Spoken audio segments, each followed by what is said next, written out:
Apologise right now and get out. Those were my husband's exact words in front of our entire family with our 3-year-old son asleep inside. He expected me to break. Instead, I stood up, walked out that door, and by the following week, my son and I were on a plane to a new country, and he had no idea it was coming.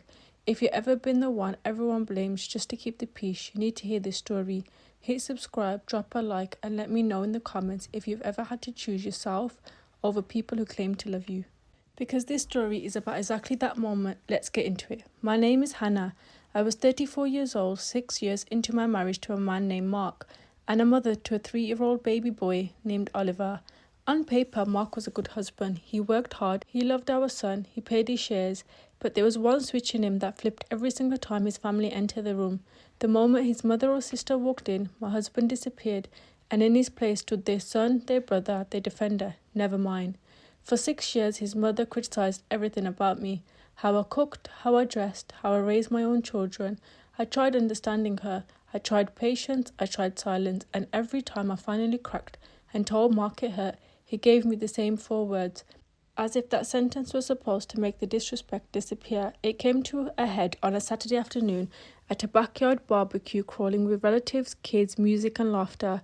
Underneath all that noise was a current I'd learnt to feel coming, like pressure from a storm. Oliver was beside me, eating fruit off a paper plate, when my mother-in-law looked over, looked down at his food and frowned, like I handed him a plate of poison. You're still limiting his sugar? That's ridiculous. I told her calmly that it was his pediatrician's recommendations. She rolled her eyes so hard I swear I heard it. And before I could even finish defending a doctor's medical advice, Mark's sister Rachel jumped in with a sharp laugh, enough to cut. Oh, come on, Hannah reads one parenting article and suddenly thinks she's an expert. The table laughed with her. My face burnt. My hands were still in my lap. That particular stillness that comes right before you decide whether to fight or fold. Normally I folded. Not this time. Something in me had gone past tired into something colder and steadier. Maybe because Oliver was sitting right there, absorbing every second of it. I don't think following medical advice is something to be mocked. I said quiet, even, and the whole table was silent, like I'd said something obscene. My mother-in-law folded her arms. There you go again. There I go what? I said, being disrespectful. That word hit me like an open palm. Disrespectful for defending myself. Within minutes, the story at that table rewrote itself in real time. I wasn't a woman standing up for her son's doctor.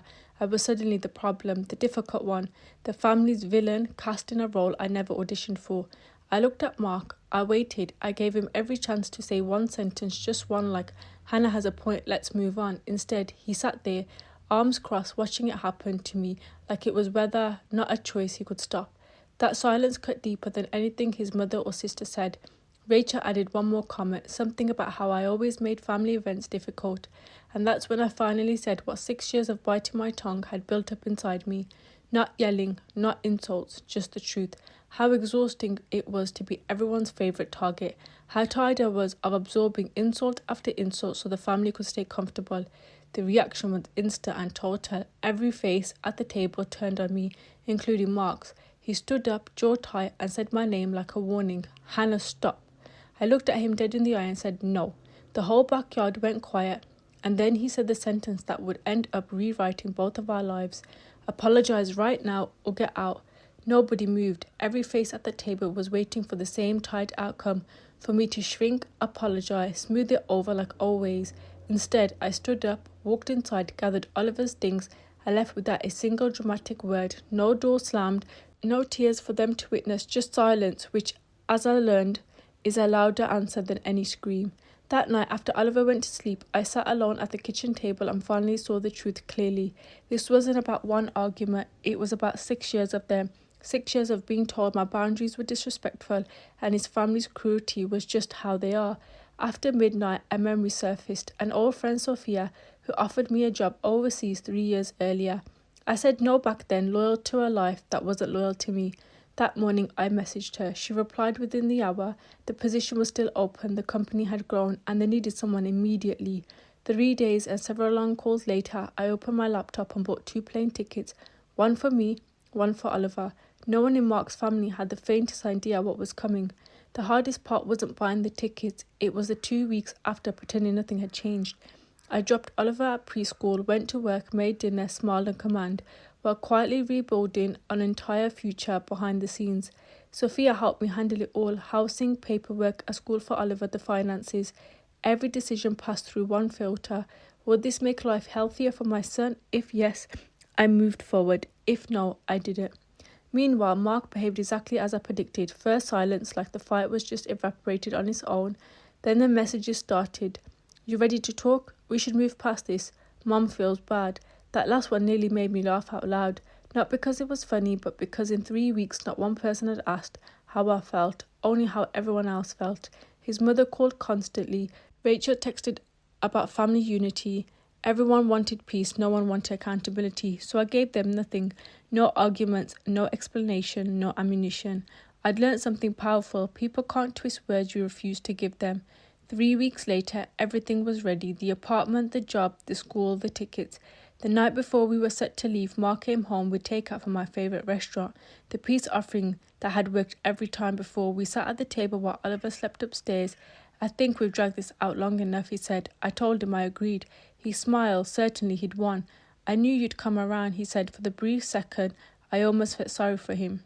Almost. The next morning, while Mark was at work, Oliver and I walked out the door for the last time. I left a letter on the kitchen counter, not cruel, not dramatic, just honest. I explained why I was leaving, what had changed, and why I refused to raise our son, believing that disrespect is the price of peace. My phone started exploding halfway through airport security calls, texts, voicemails, one after the other. He found the letter. I didn't answer until we were in the air. Oliver asleep against my shoulder. Hannah, he said the second I picked up. His voice cracked open with panic. You're actually doing this? This is insane.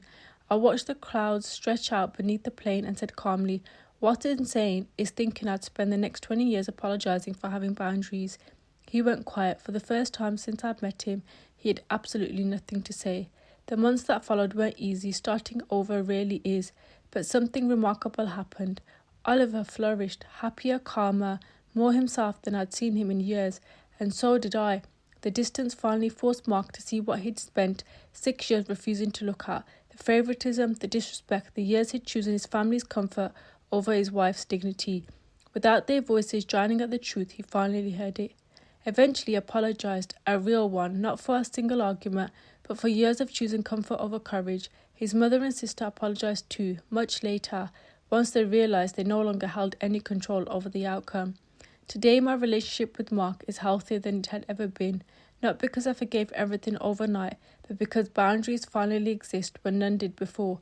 Looking back, the plane ticket wasn't the important part. The new country wasn't the important part. What mattered was finally understanding that respect isn't something you beg people for, it's something you require. The night my husband told me to apologise or leave, he thought he was punishing me. What he actually did was hand me a choice, and choosing myself changed everything. If this story hit home for you, hit that subscribe button so you never miss the next one. Like this video if you believe boundaries are non-negotiable, and tell me in the comments, what's the moment you finally choose yourself? I read every single one. I'll see you in the next story.